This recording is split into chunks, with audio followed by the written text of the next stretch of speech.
Hey everybody, this is TotalGamerJunkie. I want to welcome you all back to my channel. So we're back with another chapter of Life is Strange, Steph's story. So without further ado, let's get started. Chapter 8. It's one thing to say we'll rock, and another thing entirely to actually do it. I pace like I'm trying to hit a steps goal in the back room of Mugshot, the boozy cafe we're playing for our first show. It's nowhere near as big as Bar None. The stage is a little raised platform in the corner with barely enough room for my drum set and Izzy's amp. Tables and chairs fan out in a semicircle full of friends and even some strangers. I can't decide which makes me more nervous. "We've got this," Izzy says, squeezing my shoulder a little too tight. "Remember, don't speed up." "I am become a metronome," I chant and rub my drumsticks together. I want to say more, or maybe I just want to avoid the audience longer. But then our name is announced and applause sweeps us forward onto the stage, where a big poster with our new logo is taped up like a banner. Okay, I think this might be a time skip since the previous chapter. I'm not too sure. I think maybe. A red lipstick mark on the black background with vibrant violet text.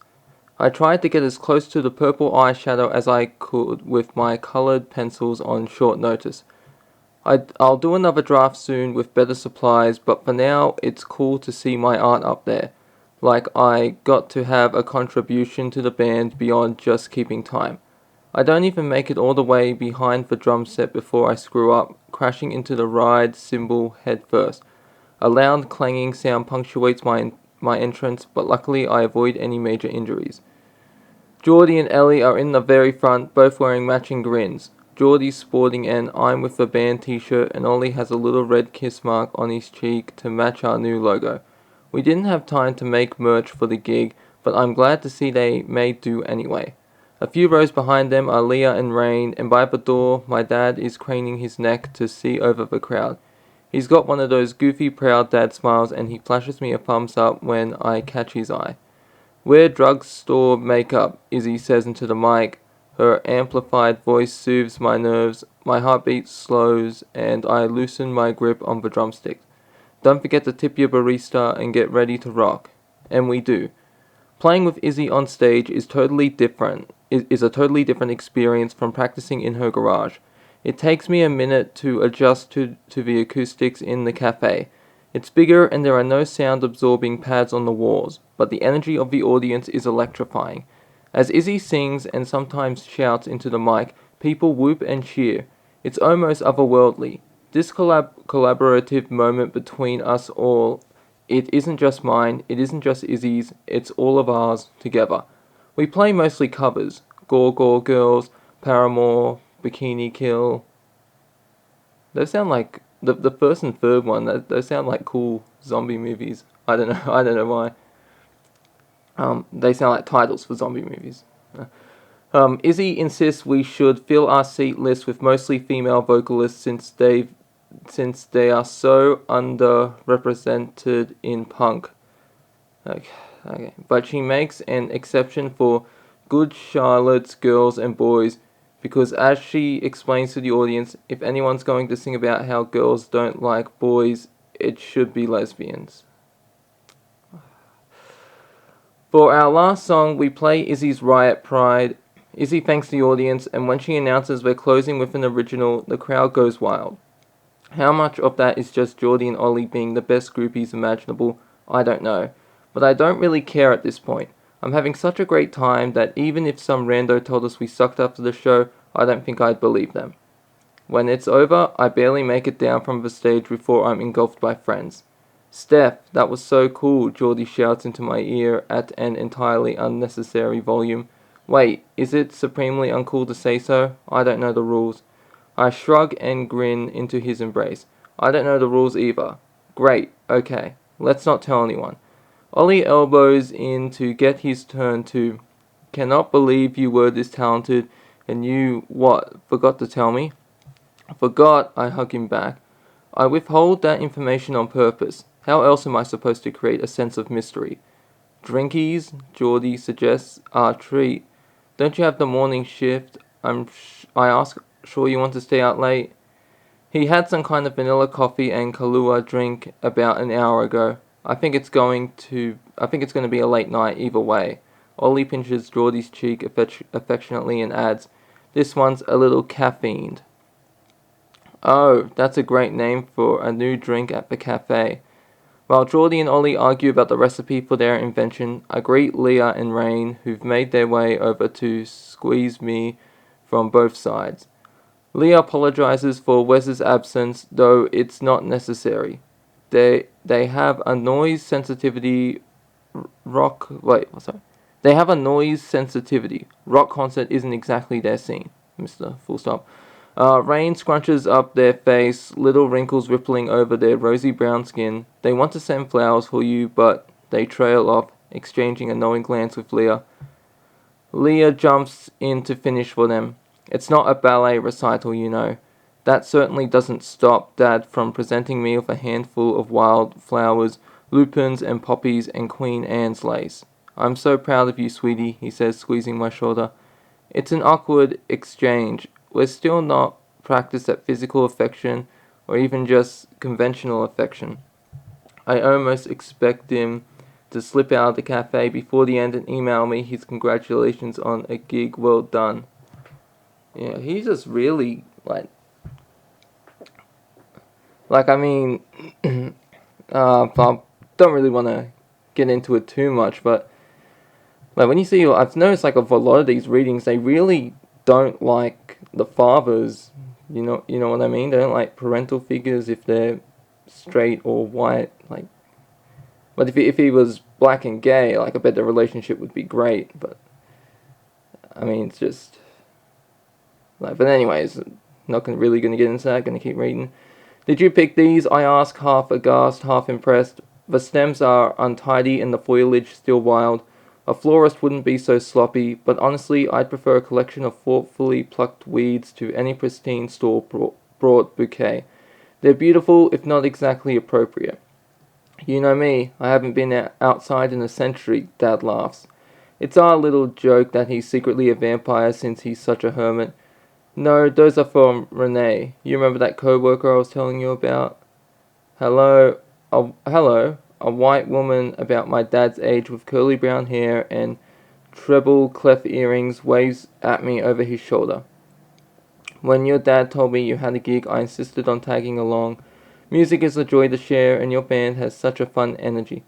Thanks, I point to the flowers and nod. For these, and for coming. You got plans after? Dad asks eagerly. Maybe we could get a bite. Sorry, I glance at Geordie and Ollie, who are lurking nearby. I think my friends want to get drinks somewhere. Rain check? I told you, George, leave the young people to their partying, Renee says, tugging on his arm. I watch them go with narrowed eyes, suspicion sneaking into my chest, but no.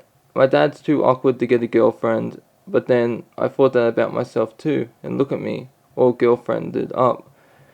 I scan the room for Izzy, but she's nowhere in sight. Maybe she's with some of her friends in the back room or outside. I definitely saw Saturn in the crowd with a few people, but there were plenty more I didn't recognize that have to be people Izzy knows. Well, since you've just rocked, ready to roll? Geordie asks with an exaggerated eyebrow wiggle. It's like you try to be cringe, Ollie groans. I crane my neck to scan the dispersing crowd, but still don't see Izzy. Hang on, I say. I have to pack up first. We'll help. Geordie jumps into action, beginning to dismantle my drum set, and Ollie leans in to me to murmur, It's okay, go find her. We got this.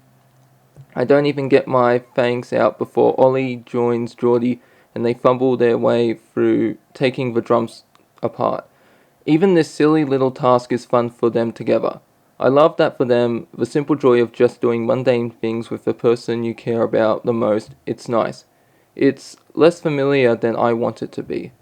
When I do find Izzy, she's already done packing up her guitar and is sitting inside the van with her legs propped up in the frame of the back door, notepad in hand.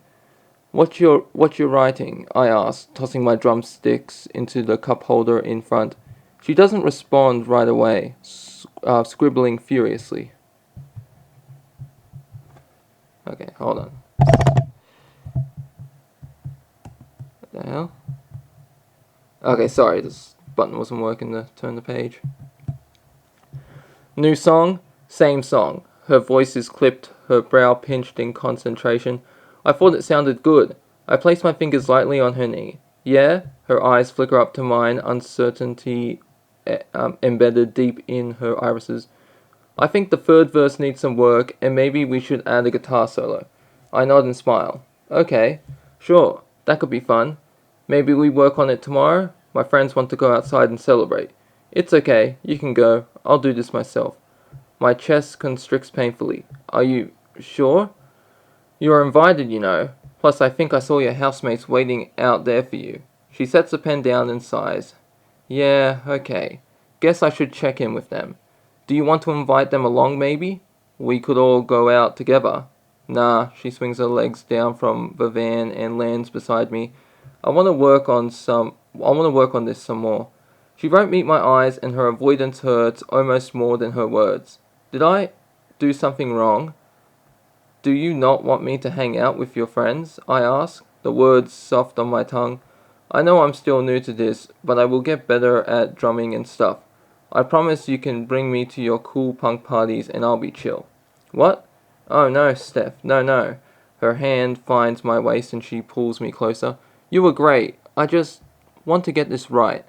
I feel like I'm in a creative groove and I don't want to lose that. I promise we'll hang with my friends another time, okay? Are you sure? My fingers seek hers, hoping that her touch will ground me, reassure me. Yeah, you go have fun. She gives my hand a perfunctory squeeze. It's almost enough.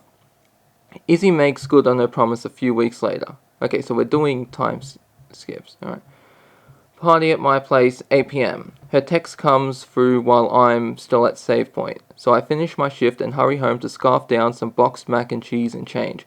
I go against Leah's advice for tonight, wearing my most torn jeans and a tight cheese shirt, proclaiming my love for the Smashing Pumpkins. For a finishing touch, I throw on the leather bracelets Izzy dressed me in on the night of our first kiss. I forgot to give them back that night, and I've just been hanging on to them ever since. I wonder if she's noticed. Bruce, Izzy's housemate, greets me at the door when I arrive. He's a weird guy, very buttoned up, with a slightly too thin mustache. He's not usually home when I'm around, since he works more hours than he doesn't.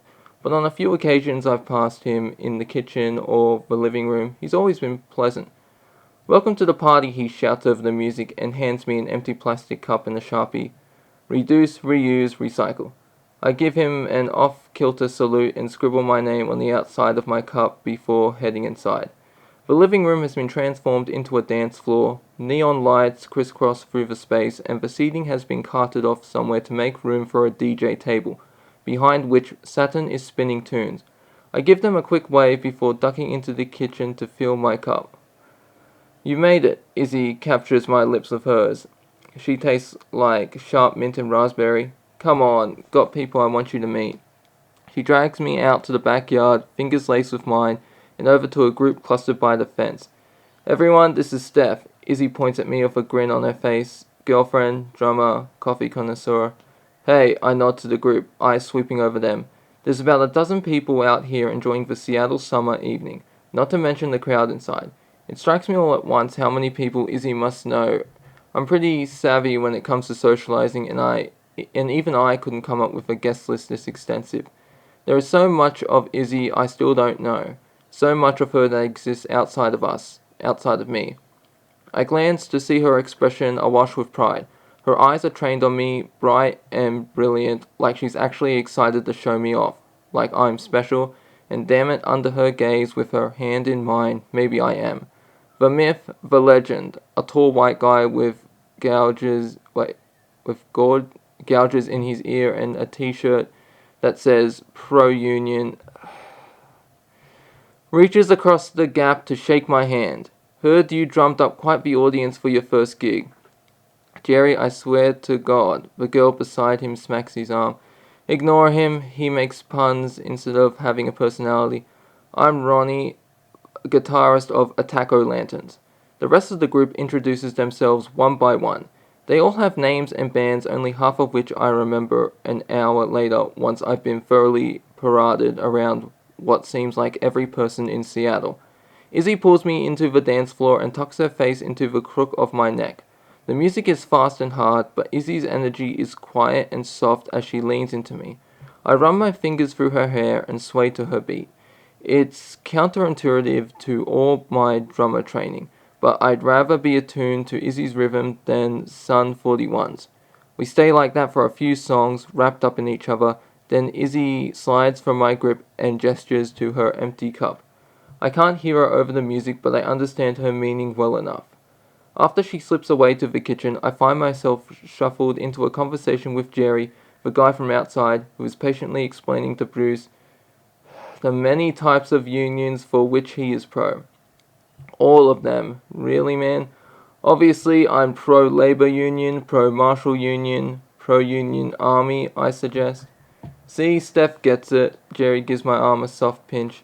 Bruce shakes his head, a little unfocused. Okay. I promise I'm not that dense. I just thought your shirt said pro-onion. Oh man, yeah, I'm pro-onion too. Blooming caramelized satire publication. I'm ushered from conversation to conversation.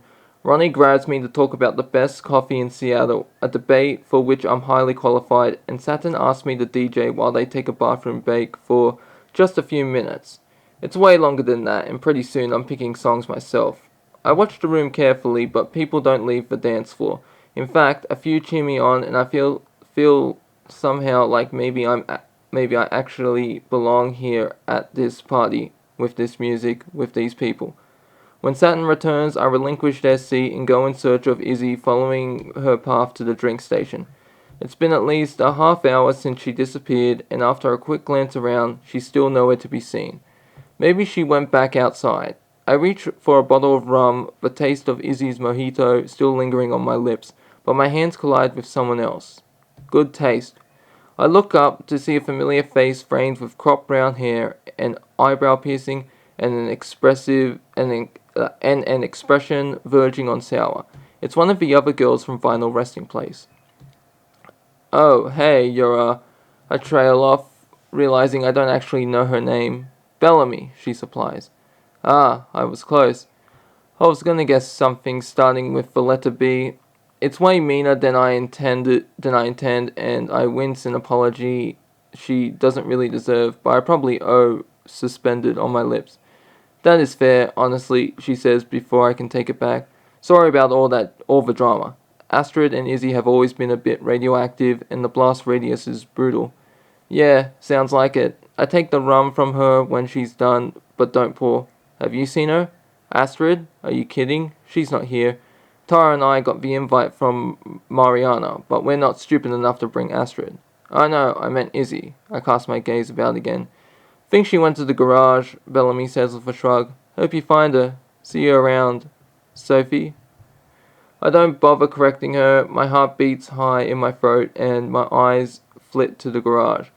The house thrums with energy and loud bass, but my brain feels muffled. I put down the rum and instead fill my cup with tap water. Something tells me I'm going to want to err on the side of sober once I open the door. Izzy's inside, lying on her back in the middle of her bed, knees tucked up to her chest. She rolls to the side when I move the divider. Found ya, I say, crossing over to put my cup down on the bedside table. Does that mean it's my turn to hide? Izzy smiles, but it doesn't quite reach her eyes. I wasn't hiding. You sure about that? I settle onto the edge of the bed next to her and pull my legs up under me. Maybe you should be a magician instead of a rock star. You've got the disappearing act down. I could get a rabbit. I nod sagely. Girls just want to have fun. She throws a pillow at me. But really, what's up? I scoot closer, pulling my legs over my lap. You just kind of left there. It's your party, you know. Oh shit, I lost my... There we go. Izzy blinks at me and I see it in her eyes for just a flash. The instinct to make a joke, to lie, to brush me off. It's what I would do in her shoes. No, that's not true. I wouldn't have left the party to begin with. I was having too much fun. Did you see Bellamy and Tara? Probably weird that they showed up. Huh? I asked, prompting. Oh, I mean, yeah, I guess. She sighs and lets her head fall back, hair splayed out around her like a crown. I just don't really feel like being around people tonight. Weird day to throw a party then. Well, it's not really for me. Huh? I cock my head. What do you mean? Izzy sits up and places a hand on my arm.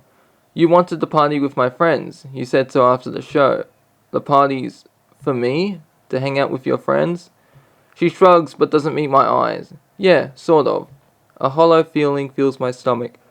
It is what I wanted. Izzy is this incredible, cool punk rocker, and I wanted to see her world. I wanted to be deemed worthy of it. I wanted to belong there, but out in the garage, where the music struggles through the soundproof walls, it feels like maybe Izzy's the only one who doesn't really belong. Let me ask you something. I say, the words slow on my tongue as I wrap my head around this feeling of being just slightly askew. All those people you introduced me to, do you actually like any of them?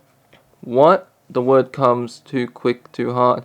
It's just, you invited a lot of people, and I know you're not friends with some of them. Like, come on, Bellamy and Tara. You caught me, Steph, as he falls back onto the bed, her torso bouncing as a laugh breaks from her chest. You sounded really excited to do the whole party thing, like you thought I had this alternative life to show you. I don't know.